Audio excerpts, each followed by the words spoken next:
Hi, everyone. My name is Carrie Javeri. I am one of the program managers for Arts for Learning San Diego, and I'm here today speaking with Barbara Garcia, one of our board members, who's going to talk to us about the artworks around our 2020 Arts for Learning San Diego holiday card. So Barbara, do you want to talk a little bit about your involvement with A for LSD and how this project came around?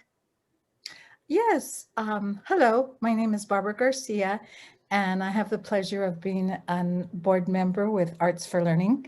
I became involved because I'm a retired teacher with a career. My career was mostly in National School District, and National School District worked with Arts for Learning to provide programs for our students, and I was very impressed with the work they did there. So when I retired, I joined as a board member to support the organization, and this involvement with my Mexican Nativity collection uh, happened last year when I mentioned that maybe some people would be willing to take a look at it, and it became a fundraiser, and it was a lot of fun, and I really enjoyed sharing it with everyone.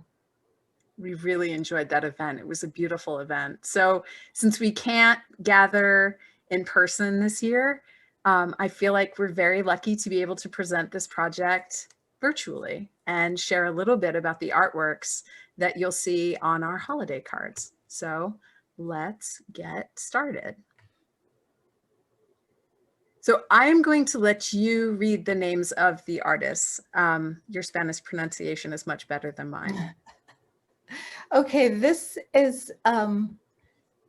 piece is done by Abraham uh, and Jose Manuel Ruiz Salazar. They're two brothers who live in an area in the state of Mexico, outside of Mexico City, and they are actually the sons of a master artisan who works in bone and is famous for his miniatures. But these two sons of his are now have created their own name for themselves and do wonderful work. And I was happy to meet them last year on a trip to Mexico City, where they were involved in what we call a expo venta, a sale that we oftentimes have on our trips.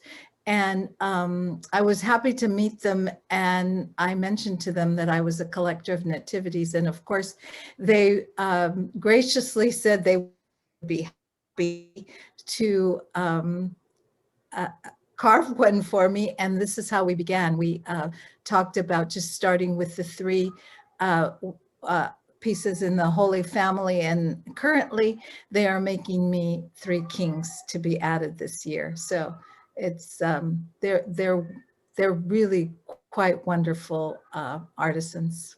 I'm excited to take a look at the process and share a little bit more. Just to clarify, when it's the Holy Family like this, when it's Mary and Joseph and the Christ child, it's a sacred family. Once we add the three kings, it becomes a nativity scene, or do we need more figures to call it a nativity scene? Well, according to Jose Manuel, he says that it needs all the pieces to be considered a nativity. I'll just go with what he says. So one day I will have my full nativity done by him, by the Hermanos Ruiz, is what they call their studio. It's really beautiful work. It's very intricate. These are about, I want to say about as tall as a Coke can. Is that right? Yeah, they're about, I believe, 17 centimeters Okay. Above the base. They're really beautifully done. Okay, let's look at how this process happens. So on the left-hand side, you see a piece of cow bone. I'm guessing it's one of the large leg bones. It's been split in half and cleaned. Right. I was researching this process. It talked about that they sterilize the bone that they use. And Sure. then if we look over on the right-hand side, you can see a close-up of the artist's workbench, and you see that the artist is actually sketching right onto the surface of the bone. Yes, and what I want to add here that they really wanted me to understand the process. So immediately they sent me pictures of the bones that they selected, and then they send pictures of the whole process. And I really appreciate that, because we as collectors need to know these processes and how hard they work to do this wonderful work. I think that's one of the cool things about collecting art is understanding the processes and having a real love of the art making, not just the final product. Mhm. Okay.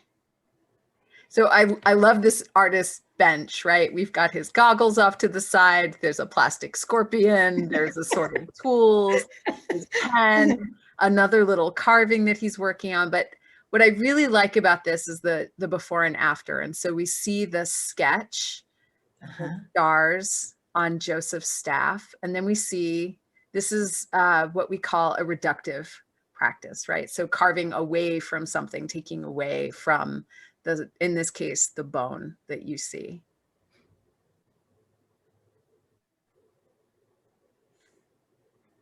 Anything you want to add about these images or the process, Barbara? Well, I too was just amazed at how, you know, it came to be from the bone, then the drawing, and then the actual carving. Okay, next image. So now we've got finishing up, right? The finishing process. So we have our relief sculpture of Joseph. I love being able to see the back. So they're actually finishing the back. If you look at, I think this is, I want to say this is the back of his elbow, but don't quote me on that. And you'll see it's still very round. It's still very rough here. Same thing with the folds in the back. But by the time we get to the final piece that's on the whoops, the block, you see that he's actually carved a lot of detail in, right? We've got folds in the cloth, folds in the back. It's just the attention to detail is really beautiful. And I love the pedestals that they place them on. It just, Oh, aren't they beautiful? I mean, I'm sure, you know, it would be fine to place it on a piece of wood, but I mean, it just is so impressive, and it just adds so much to have it done on an actual carved piece.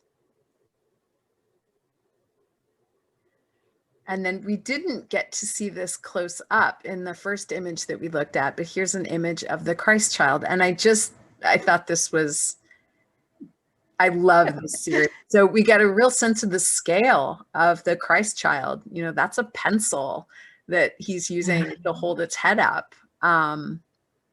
So this is really tiny, very detailed work. I mean, curls in the hair. It's Oh, I know. it's pretty gorgeous. And just having the tools back there, just it just, I love that they've shared all of this. And like you said, look at the table. You know, that table has been used. all that bone dust, right? Okay. So moving on to the second piece of work that we're going to be looking at today. Do you want to go ahead and introduce us to this artist? Oh yeah, this is Agustin Cruz Tinoco, and he lives in a area called San Agustin de las Huertas in Oaxaca, and he is, to me, just a dear friend. My husband and I, when David retired, he started a small tour company, and because we had already been collecting for a while, so we started just taking really friends down to Oaxaca to meet some of our friends there. And we always try to stop in to see Agustin and his family.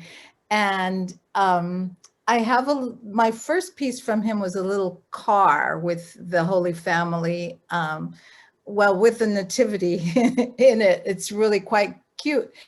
But then, as with most artisans, they just perfect their work. So his painting just got better and better. And many times the women in the family do the painting, but it just got so intricate. And when we visited them in 2012 and I saw this piece, I just had to have it. I just love the whimsy of it and just everything that he's done to represent the nativity. It's amazing to me. Yeah, the creativity with this. The painting is gorgeous and intricate, but there's also, he's having so much fun with his work. I love the three kings. So one king holding out a giraffe, Mm-hmm.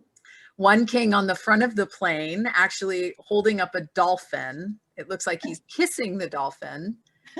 And then we've got our third king here in the back, and I believe that's a cow, but I'm not positive. You might know better. What's that little animal on the tail end, you know? He might be a pig. He Okay. might be a pig. I'm not, yeah. I'll take a look after this. Well, we're going to look a little more closely so we can do that.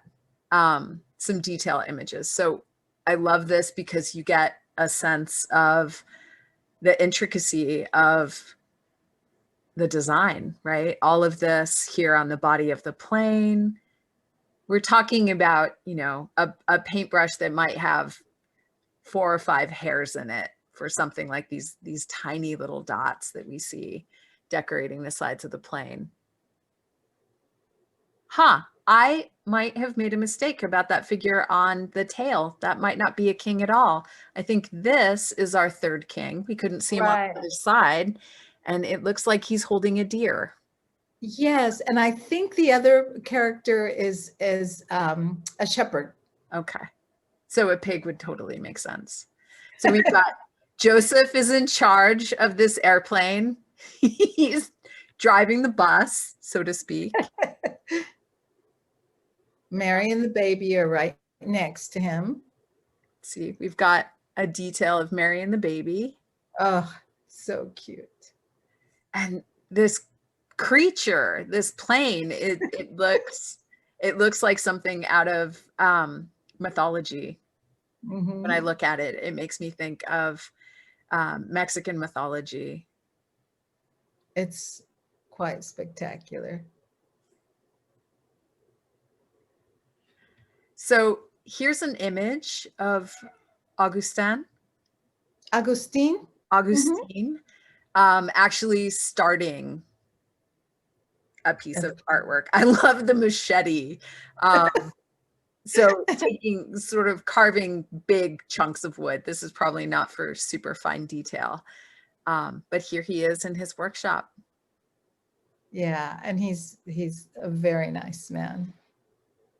And his whole family works with him, right? My Yeah, understanding. well, he has two sons who are also very, are wonderful artists in their own right, and then their wives do a lot of the painting. So it is definitely a family affair.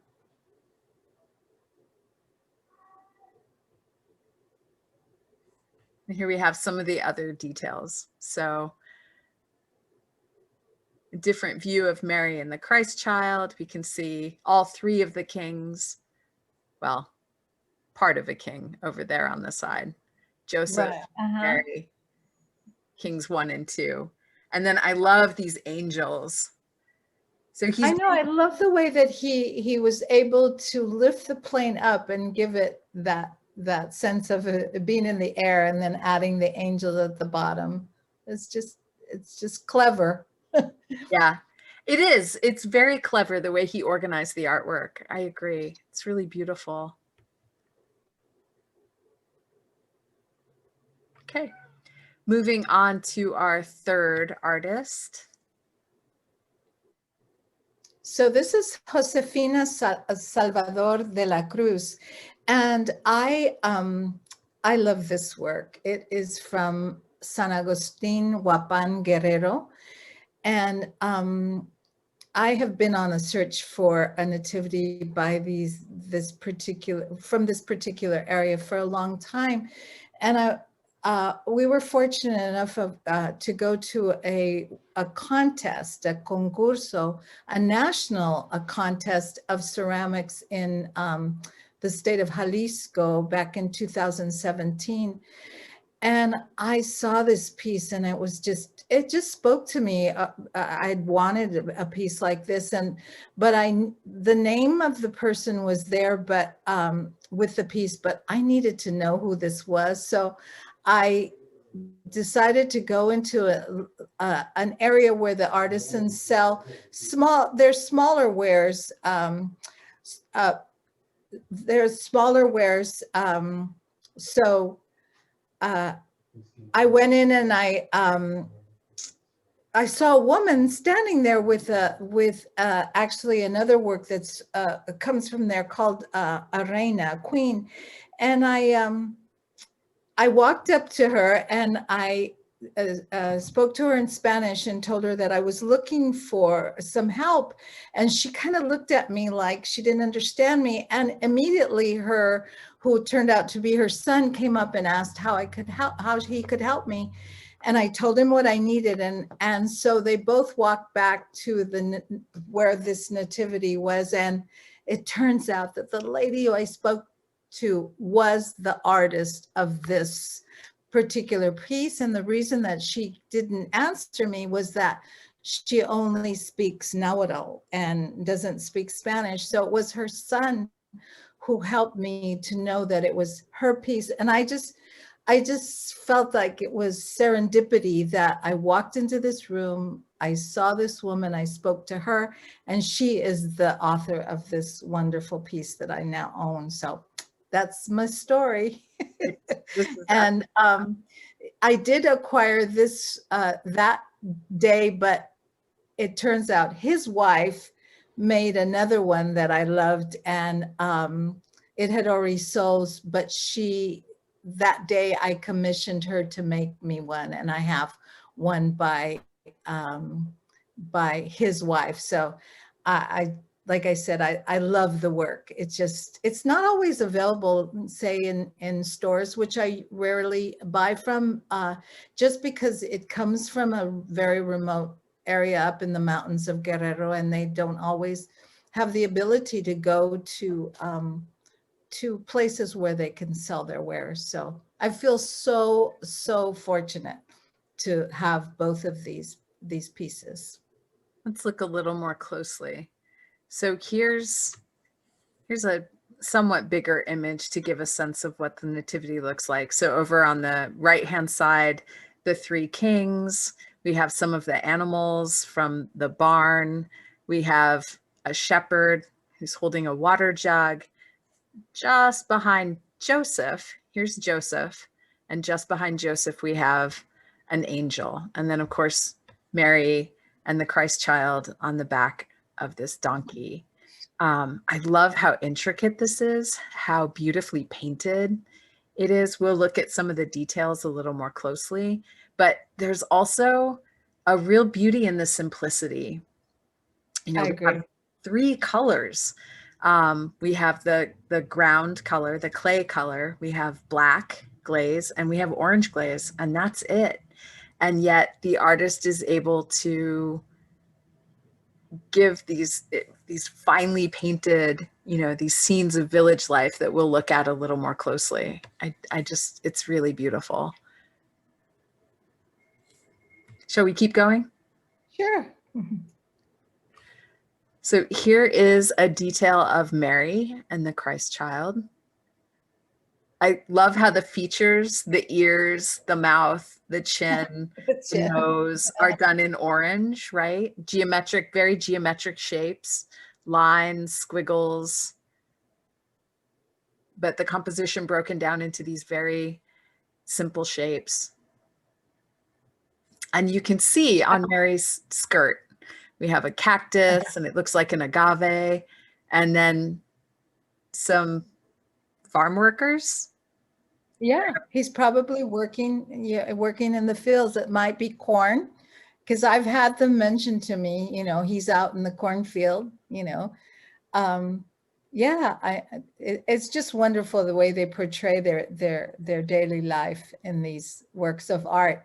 And I think I was drawn to just that Mary was on this animal, that it was just different than from other nativities where she's just, by the crib, or, holding the baby. This just really spoke to me because it was different. That was one of the things I noticed about your collection. Um, you collect around a theme, around a nativity scene. And I know you have other works in your collection, but that's really, it felt like the core of your passion for collecting. But they're all different. They're not the same. No. They're all unique. And that's what we love about art, right? The fact that the artist is sharing their perspective on the world and taking this story that is this timeless story, at the center of Christmas, and putting their own spin on it, putting the nativity in an airplane, putting Mary on the back of a donkey, carving Mary out of bone. I think it's one of the things I've really enjoyed about looking at the collection with you. Oh, thank you. I want to take a moment and just look at the scenes a little more closely. Oh, I think this is really interesting. The angel here in the background, obviously, is the only figure in the nativity that has wings. But if you look at the top of their head, it's the only sculpture that has these flowers. And so the artist may be finding a way to share, their heavenly connection yeah, with the decoration. true. I love this, the turkey that's done on the pottery that this shepherd is holding. Isn't that fantastic? It is. It's really beautiful.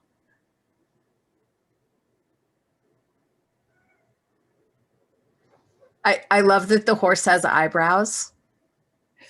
In fact, now that I notice, all of the animals have eyebrows. uh, It, yeah, it's whimsical, but it's also, there's something, you feel like this piece is steeped in tradition. And I know yeah, the little bit that I read about how these artworks are made, it's, as you said, a very remote area. The potters are digging their clay out of the ground. They're making their glazes out of natural pigments. I think you feel that connection to history, to these people's history in this artwork. when I was communicating with Inez, who is the artist that did my other nativity from this area, there was a time when she wrote to me and said, I can't work on your piece because it's raining. Please know that I'm not, I'm not just not doing it. It's just that it's very wet here, so the clay isn't drying. So, it's just that the situations they have to deal with when they're making their art too is sometimes difficult, because the you know the seasons will dictate how much they can make. And as I mentioned, I think one day I asked for her husband, and she says, oh, Luis, and she says, oh, well, he's in the cornfield. He's working there. So they do have to work something else. They can't just produce folk art to sustain themselves. Mm. So that's why it's important for us to um, promote this folk art, buy this folk art, and also pay the price that they ask. I feel really strongly that it's not our place to barter with people who do this art. We wouldn't want to barter with a painter, I'm sure. So we shouldn't barter with folk artists. We should pay what they ask.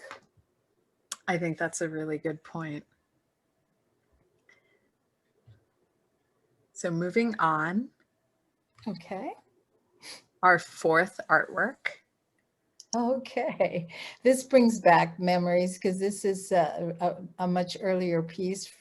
I'm looking at the date. Yes, it was 1998. Early in our quest to collect, but also to learn about Mexican folk art, and we visited a place called Metepec in the state of Mexico and met Juan Hernandez Arzaluz. And he's very well known for his miniatures.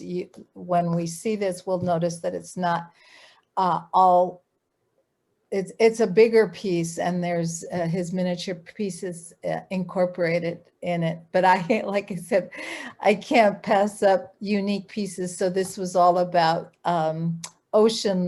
fantasy ocean life and how he represented it in a nativity. So it's I, just sweet. I love this one. I think this might be my favorite. It's between this one and the airplane. And we'll look at the whole object. It's just so intricate that it's hard to see not being in front of it. So we're looking at a detail. So we have the angel, we have Mary as a mermaid, we have the Christ child on a half shell, and then we have Joseph off to the side. And it's just so bright and happy and colorful and imaginative. I love this one. Maybe it's living in San Diego. I'm not sure, but let's look at the Maybe. And whole. I have to add, when we were there, it was not painted. He asked me if I wanted it painted or did I want to keep it just the color of clay. And I said, oh no, I want it painted. So, and they do produce them there and just leave them not painted. That's people's preference, but I absolutely wanted it painted and was very happy when it arrived. I love that blue of the base. It's really beautiful. So we were looking at this part there at the top in the center, but you mentioned that this artist is known for his miniatures. Can you tell us a little bit more about that and help us see that on the artwork? Oh yeah, I mean, he really, really just loves making little tiny pieces, and he has actually incorporated two smaller nativities into this piece, and he actually works in even smaller pieces than that. And here. So off on the left-hand side, near those sunflowers, between the first two sunflowers, and over here on the side between the sunflower and the star. And we'll look at that. We'll look at the one on the right a little more closely. Okay. Was there anything else you wanted to say? I think you were telling me that some of this is made by hand, and I know they're mounted on wires and then attached to the base of this. Is Right. actually And then some of them are made with molds. Like you can see the sunflowers, those are molds. I can't tell you every single thing that's done by the molds, but they will, they mention it to you. They're not trying to promote their work as all being done by hand. They share what parts are made with molds. It's still a beautiful work. I'm guessing some of the shells and maybe the stars. Let's look at Mhm. let's look at more closely one of those miniatures. This is fantastic. Yeah, so this is more of the traditional nativity, as they call it. And so you could see, so all these little figures are actually, of course, made by hand. Teeny tiny, right? So angel, Mary, Christ child, Joseph. Animals. I think I see maybe the little guys besides where your pointer is. I think those are maybe two kings. I see them. Yeah. Right, and then one on the other side. And this one all holding Yeah, their gifts. I cute. love some of the roses look like frosting to me, like cookie Don't think, cup. yeah. Make the This whole is thing definitely out of marzipan, right? exactly. But I'm smiling because I just see all the color. It just makes me happy. It's a happy piece. I It is. It's a communicate very that happy really piece. beautifully. Okay, just some more details because this is a detailed work of art. Looking a Uh-huh. little more closely. I mean, Mary has a necklace on. I love that the halos look like they're made out of wire. True. So a kind of simplicity in all of this intricacy.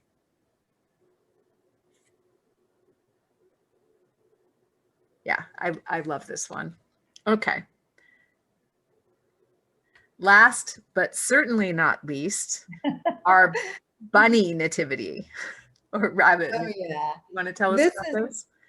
this is actually New Mexico, and we we my husband David was collecting a lot of Native American art before we started into the Mexican folk art. So this was a piece that we acquired then, and on one of those trips back to New Mexico, and we had met Ben Ortega, Joe's father, years before, and he's actually a very well-known carver, and Joe is his youngest child, and he's probably they're wonderful carvers, all the Ortega children, even the daughters, but I just fell in love with Joe's work because it was just sweet. Every animal he makes is just I don't know, just speaks to me. And this, when I saw it, I had to have it. And for just a moment, I thought, is this sacrilegious? Because it was just, but I had to have it, and it's still in probably my top 10 because of how he represented the whole scene. I just love it. I think my favorite part of this is the three kings, and we'll talk about this as we look at some details. Okay. But again, the expression, the body language, the way, all of these characters in this story are sharing their narrative, right? Sharing the story by the posture, the expression. And I wouldn't think that carved wooden sculpture could have expression, but he captures that. And so I love the sweetness of the angels who are praying.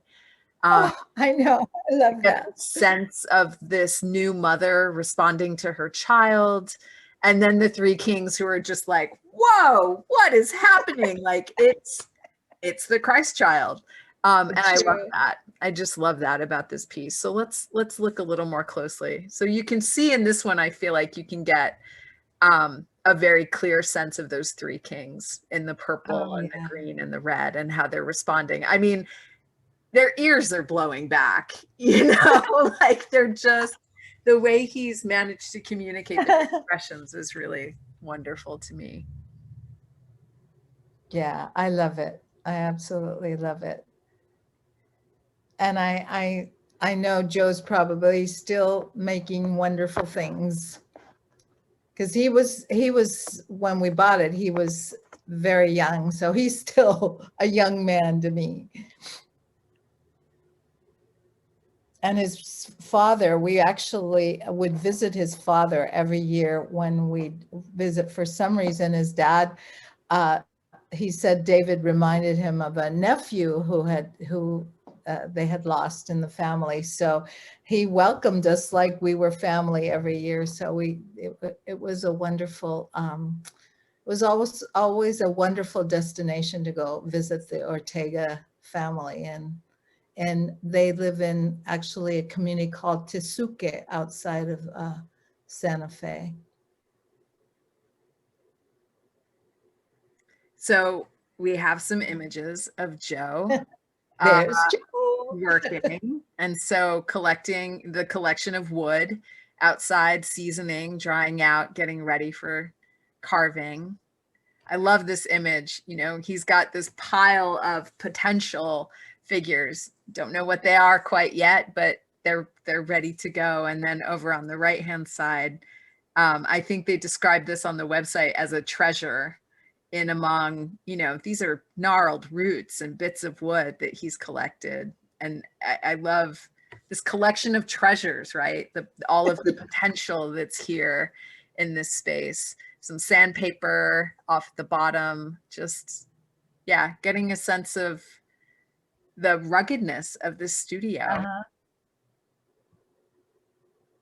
And finishing up with the Holy Family. Oh, those angels, they're just sweet, aren't they? Look at those wings and their little hands, the way he made the little symbols for their hands, just cute, cute. It's very sweet. Well, Barbara, I want to thank you so much for taking the time today to talk to me. I know that the folks who purchase these cards are going to be really excited to learn more about the works of art and get your perspective as the collector, as the person who brought all of these artworks together. So thank you for all that you do on behalf of Arts for Learning San Diego. We really appreciate you as a board member. And this has been such a fun project to get to do with you. So thank you. It's also been my pleasure, Carrie.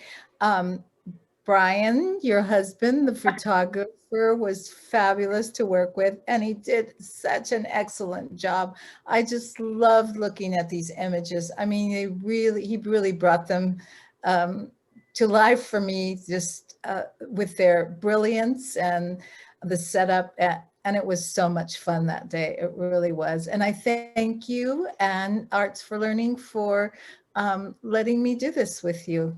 Oh, it's been a pleasure. This is one of those projects of love. We should mention before we close this last image, these paper mache sculptures of Barbara and her husband David. Now this is another artist, Joel Antonio Garcia Ventura, is another friend of yours, is he not? Yes, he is. He's a fabulous artist. And we have many, many pieces by him. And he did this for us, and we absolutely love them. David worked for a time with the San Diego Padres, so he has a little baseball player in his hand with a little San Diego Padre hat on and a baseball. And I always, I frequently dress in the traditional garments, textiles of Mexico. So he portrayed me in it in a huipil and a skirt. And he definitely, I love that he gave me some spectacular earrings. And then he put a little alebrije in my hand, which is what Joel is actually famous for doing. He's an alebrije maker in Mexico City. So, and if anyone needs any more information on any of these artists or anyone they want to contact, we would be happy to put them in contact with these artists. So I will say that out front. They are welcome to reach out to us at Arts for Learning San Diego, and we would be happy to pass along that information to Barbara.